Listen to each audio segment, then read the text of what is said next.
खुशबू चॅनलमध्ये तुम्हा सर्वांचे स्वागत आहे. फ्रेंड्स, आजच्या व्हिडिओमध्ये आज आपण रावण आणि रामचंद्र भाग 19 ही कथा जाणून घेणार आहोत. त्याआधी तुम्ही जर चॅनलवर नवीन असाल तर चॅनलला सबस्क्राईब करा. मागच्या भागात आपण वाचले की सीतेने रागाच्या भरात अत्यंत कडवी भाषा वापरून लक्ष्मणाला दुखावले आणि त्याला बळजबरीने आश्रम सोडून त्या वनात श्रीरामाच्या मदतीसाठी जाण्यास मजबूर केले. इकडे रावण आश्रमाच्या बाहेर लपून लक्ष्मणाबाहेर जाण्याची वाटच पाहत बसला होता. त्याने एका संन्यासी साधूचा वेश परिधान केला होता. अंगावर भगवी वस्त्रे घालून पायात खडावा घातल्या होत्या. त्यांच्या एका हातात त्रिशूळ तर दुसऱ्या हातात कमंडलू धरलेला होता.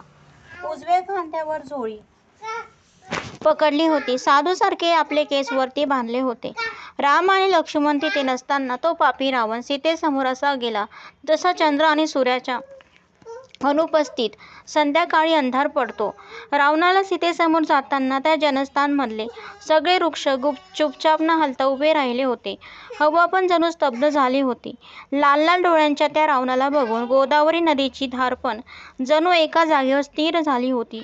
सीतेला श्रीरामापासून वेगळं करण्याची इच्छा ठेवणारा तो दुष्ट रावण त्यावेळी संन्याशाचा वेश धारण करून सज्जन बनला होता. तो सीतेसमोर येऊन उभा राहिला, जी रामाच्या काळजीत डोळे झाकून दुःख करत बसली होती. त्याने पाहिले, त्याच्यासमोर खांबाला डोके टेकून सुंदर रूपाचे खान असलेली, सुंदर दातांची, पौर्णिमेच्या चंद्रासारखी मुखकमल असणारी सीता आपल्या पर्णकुटीत रामाच्या दुःखात शोक व्यक्त करत बसली होती. तिचे कमलनयन एकसारखे झरत होते. सोनेरी रंगाची साडी घालून बसलेल्या त्या सीतेजवळ तो कामासक्त रावण जाऊन बोलला, भिक्षांदेही. सीतेने डोळे उघडून समोर पाहिले तर एक साधू भिक्षा मागण्यासाठी झोळी पुढे करून उभा होता. दारात आलेल्या याचकांचे यथोचित स्वागत करण्यासाठी सीता उठून पर्णकुटीत गेली. इकडे कामासक्त झालेला रावण एक पाऊल टाकून तिच्या मागे आत जाण्यासाठी निघाला. त्याचा त्या रेषेला पाय लागताच त्यातून अग्निज्वाला प्रज्वलित झाली. ही कसली माया म्हणत त्याने आपला पाय मागे घेतला. एवढ्यात सीता फळे आणि कंदमुळे घेऊन बाहेर आली.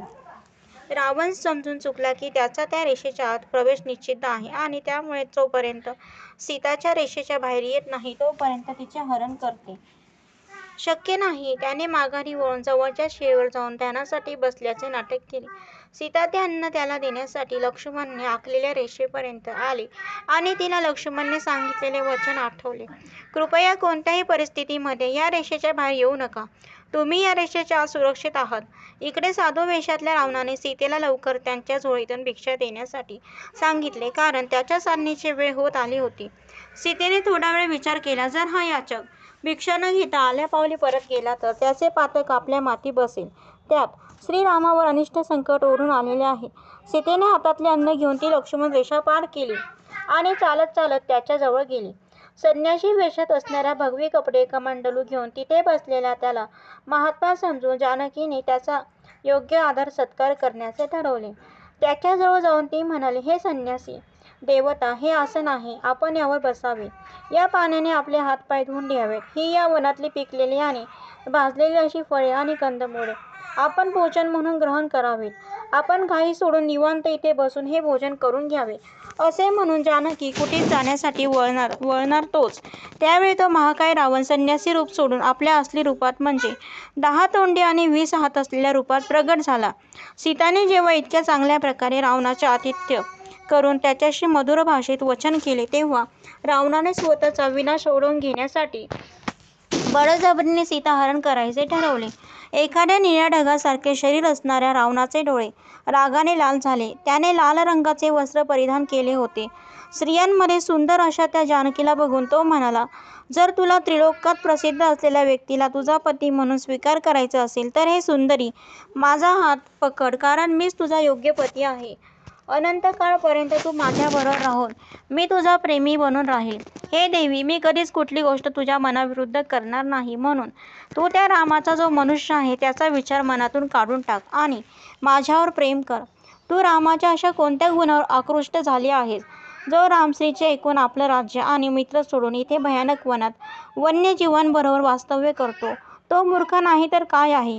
एवढे बोलून त्या महादुष्ट रावणाने सीतेजवळ जाऊन तिला असे पकडले जसे आकाशात बुधग्रह रोहिणीला पकडतो. रावणाने डाव्या हाताने तिचे केस पकडले आणि तिला खेचत आपल्या मायामय आकाशधाचारी रथाकडे आणले. त्याची चाके सुवर्णाची होती आणि रथाला खेचर गुंफलेले होते. तिला पकडून त्याने रथात बसवले. त्यावेळी रावणाकडून पकडली गेलेली यशस्विनी सीता अत्यंत दुःखी होऊन वनात दूरवर गेलेल्या श्रीरामाला राम राम म्हणत जोराने हाका मारू लागली. रावण धडपडून विरोध करणाऱ्या सीताला घेऊन आकाशमार्गाने जाऊ लागला. रावणाच्या ताब्यात असह्य स्थितीत असलेली सीता घाबरून जोरात ओरडू लागली, विलाप करू लागली. विलाप करताना ती बोलू लागली, हे अजानुभाऊ आणि गुरुजनांचा आदर करून त्यांना प्रसन्न करणारा लक्ष्मण, मला हा कामरूपी राक्षस माझ्या इच्छेविरुद्ध बळजबरीने पळून घेऊन चालला आहे. हाच माझं दुर्भाग्य. तुला हे माहिती नाही का?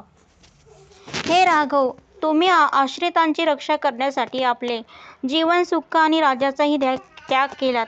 हा पापी राक्षस मला बळाने घेऊन जात आहे. काय तुम्हाला हे दिसत नाही का? हे परमप्रतापी श्रीराम, तुम्ही दुर्जनांना दंड देणारे अशा प्रकारे पाप करणाऱ्याला का नाही दंड देत? ठीक आहे, दुष्टकर्माचे फळ लगेच नाही मिळत. ज्या प्रकारे अन्न शिजायला वेळ लागतो त्या प्रकारे कर्माचे फळ मिळायलाही थोडा वेळ लागतो. रावणा हेने चेतनाहीन होऊन जे कर्म आता केले आहे त्यासाठी श्री रामचंद्र त्याला प्राणांतिक दंड देतील. मी धर्मपरायण श्री रामचंद्राची धर्मपत्नी सीता या जनस्थानमध्ये फुलांनी बहरलेल्या या वृक्षांना उद्देशून सांगते की तुम्ही लवकरात लवकर जाऊन श्रीरामाला सांगा की रावणाने सीतेचे हरण केले आहे. प्रशस्त शिखराच्या या पर्वतांना मी नमस्कार करून विनंती करते की तुम्ही लवकर श्रीरामांना जाऊन सांगा की रावणाने सीतेचे हरण केले आहे. हंस आणि सारस पक्षाने सुशोभित गोदावरी नदीला मी नमस्कार करून सांगते की तुम्ही लवकर श्रीरामांना जाऊन सांगा की रावणाने सीतेचे हरण केले आहे. या वनाच्या देवतेला मी नमस्कार करून सांगते की तुम्ही लवकर श्रीरामांना जाऊन सांगा की रावणाने सीतेचे हरण केले आहे. जो कोणी जीव जंतू या वनात राहतो त्या सगळ्यांना मी शरण येऊन प्रार्थना करते की त्यांनी माझ्या पतीला जाऊन सांगावे की रावणाने त्यांच्या प्राणप्रिय पत्नीचे बळजबरीने हरण केले आहे. कारण अजानुभाऊ असलेले महाबली श्री रामचंद्र जेव्हा हा वृत्तांत ऐकतील तेव्हा ते आपल्या पराक्रमाने मला यमराजकडून सुद्धा सोडवून आणतील. अशा प्रकारे दुःखित होऊन विलाप करणाऱ्या सीतेने जी विशाल नेत्रवाली होती त्या वटवृक्षावर बसलेल्या जटायूला पाहिले. तर फ्रेंड, अशा प्रकारे आपली कथा इथे संपन्न होत आहे.